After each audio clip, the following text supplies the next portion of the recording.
Welcome to the show. Quick disclaimer. While we love sharing our thoughts and stories, this podcast isn't your one-stop shop for life advice.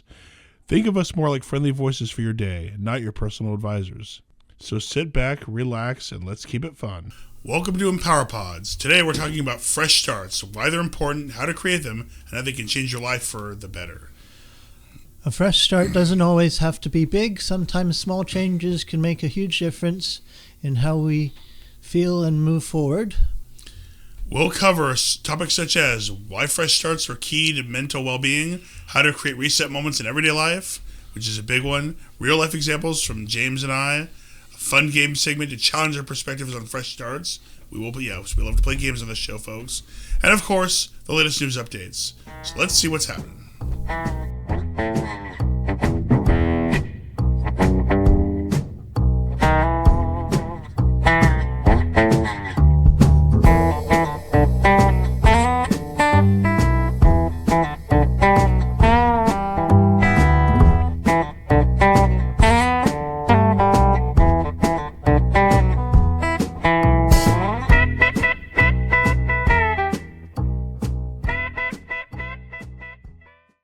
Fresh starts matter, and here's why.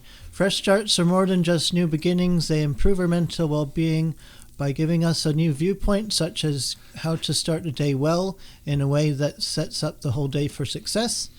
Expanding and opening our minds, getting us out of a rut, changing our attitude and outlook, which can really help you in life, trust me, as well as doing what for our minds, James? Clearing our minds so we can also focus on what truly matters to us. We will discuss personal moments where we've experienced these benefits. And trust us, we did. Right, James? Yes. Very good. For example, I've enjoyed hiking 5 days a week, and it's brought me renewed energy, great happiness in life, and such confidence that I can actually do that refreshing exercise out in the spring weather. How about you folks?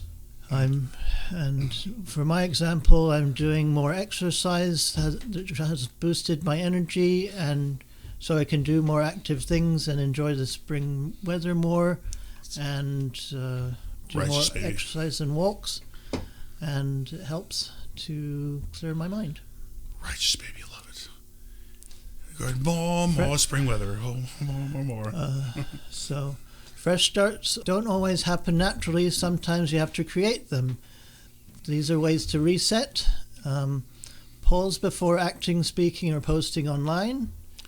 You can take a breath and stop and think before reacting. You don't want to be reactive. You want to be proactive. Trust me. Stop and think about what you're going to say or do before you do it or say it. Rearrange or change your environment. Even small adjustments like moving furniture or changing daily routines can give a sense of renewal. Using positive language to reinforce change. How do we talk about change that matters? How we talk about change matters. And yes, folks, we got to make it matter. Make it count. Make change that matters. And I don't mean the kind that rubs in your pocket.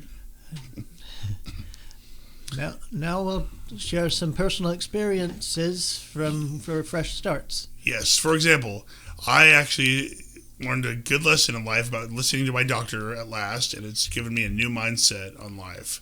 I've improved my health, and I've been able to take more walks and hikes and swim a lot better. Enjoy that spring weather. Oh, yes. And I've also got new shoes for spring, so that's given me a new fresh perspective and boost in confidence. Awesome. And helped me to get a fresh start in my health. Very good. Righteous, baby, righteous. So,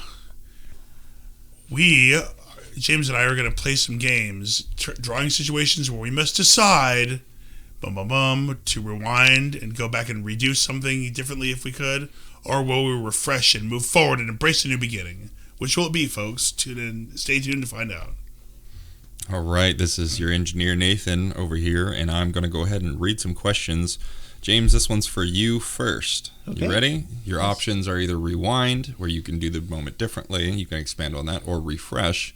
Move forward. How do we move forward should be essential to answering the questions. First question. You made an embarrassing mistake in front of a large group of people. Would you rewind to fix it or refresh and move on with confidence? Made a very bad mistake, little man.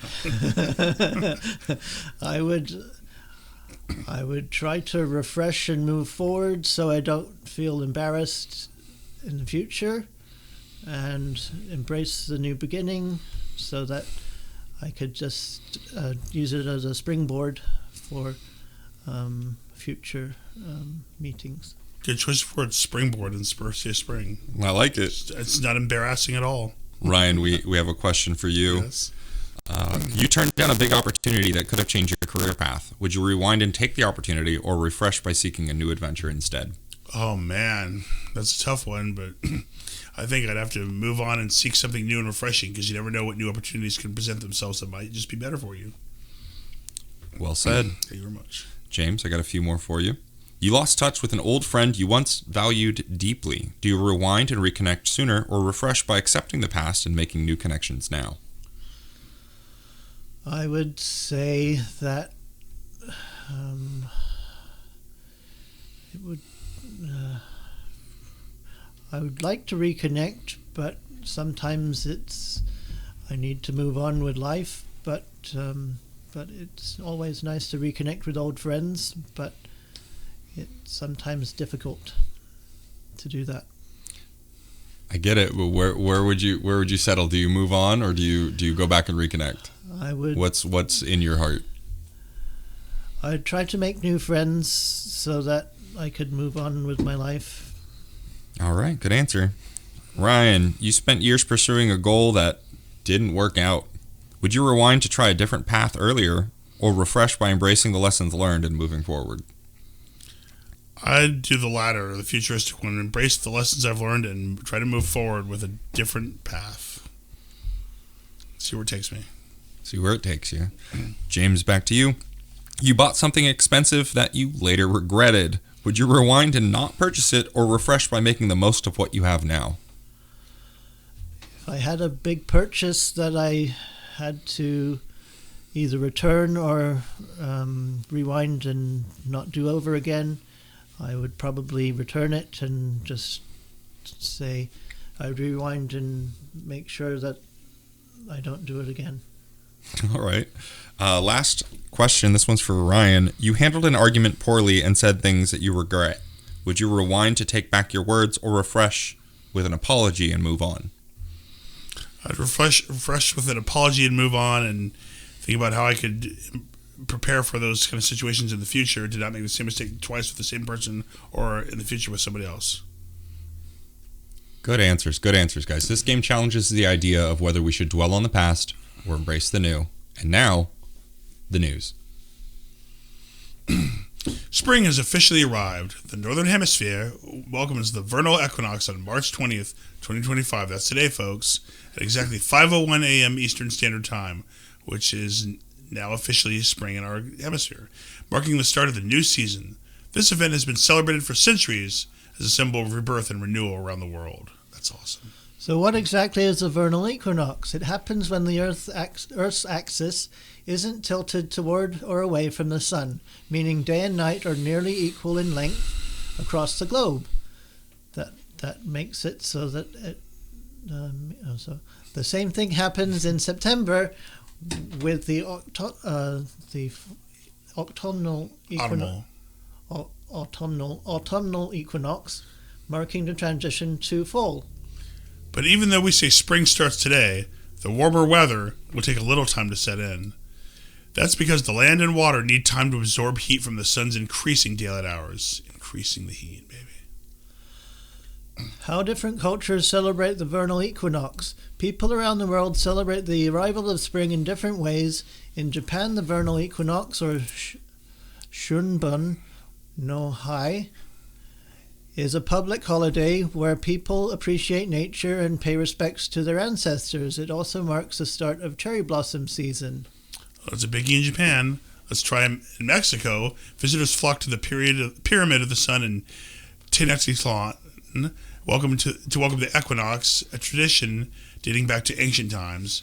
Meanwhile, in Iran and parts of Central Asia, the festival of Nowruz, meaning New Day, celebrates life, renewal, and light overcoming darkness. So that's a big one. Another famous celebration is Holi, the Hindu festival of colors, which, while not directly tied to the equinox, is a joyful celebration of spring. Awesome. All right, let's bust a popular myth. Can you balance an egg on the vernal equinox? Short answer, you can balance an egg any day of the year. The equinox doesn't give eggs any special powers. I mean, that's what they did, though. And here's another common question. What's the difference between an equinox and a solstice? Equinoxes happen when the sun is directly over the equator, giving nearly equal day and night. Solstices mark the longest and shortest days of the year. The summer solstice is in June, and the winter solstice is in December in the northern hemisphere. Speaking of solstices, if you're already looking forward to summer, mark your calendars. The summer solstice is coming up on June 20th, 2025, bringing the longest day of the year. That's about 3 months from today. Yep. And this wraps up our look at the first day of spring and how different cultures celebrate it. Whether you're welcoming the season with a festival or just stepping outside to enjoy the fresh air, happy spring. Yes. That was our news from CBS News Online. Stay tuned for more updates. And now, let's get back to the show. Yeah. Just to recap, fresh starts give us clarity, energy, and growth for a variety of reasons. They can clear your mind so you can prep for the future and learn from the past. Give you the energy to get through the day and growth emotionally and physically. I challenge you listeners to create a small reset moment for this week and share it with us. We'll play it on the next episode and also talk about why we need play, the signs of fun and creativity. Here's a reminder to like, subscribe, and share, and keep embracing fresh starts. And that's a wrap, folks. Thank you for listening to EmpowerPods, and please join us next time. Same bat time, same bat channel. Happy spring.